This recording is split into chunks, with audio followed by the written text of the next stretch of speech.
Hey, Chad Tomaschefski here at TSI today. We're in Edmonton for our Edmonton Summit. Looking forward to providing solutions to all our guests. Arthur Kolodenko, who is our VP of HR. This might seem a little odd. Why am I interviewing the VP of HR?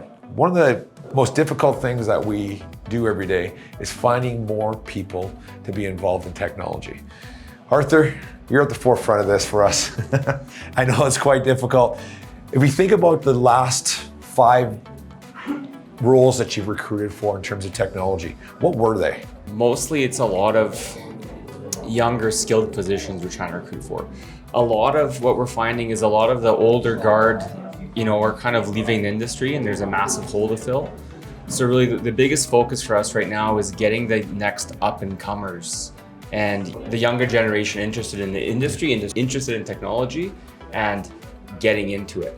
And so in terms of the last roles we've really been trying to hire for are like junior technicians, because we need time to get them to grow in the industry so they can replace the older generation that's retiring and just getting out of the industry. One of my favorite programs that you work with on a regular basis is the RAP program.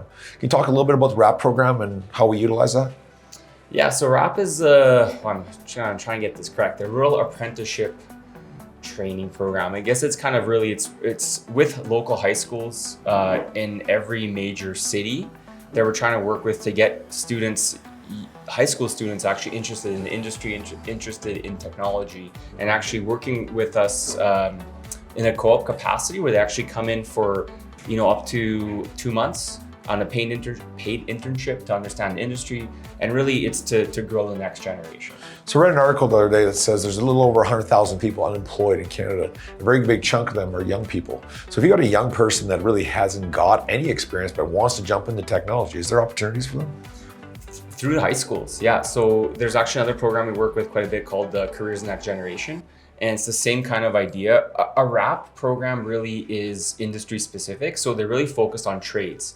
Telecom is a little bit of a sub-trade, so you're actually getting not as many students coming to us through the RAP program. There's been a lot of changes to the just the cable and communications technologist program in NATE and in SATE. So we're actually working with another program called Careers NextGen, which is specifically high school students, getting them interested in technology. If they have an interest in it, we can bring them in. I love that. We can get them working with us just in general, just to show an interest.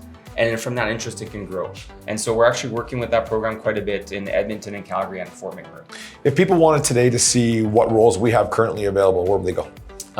Everything's on our careers website, so www.tridon.com. There's a careers beacon there. Click on it. It has all the roles that we're posting and recruiting for right now. Arthur, thank you very much. Thank you.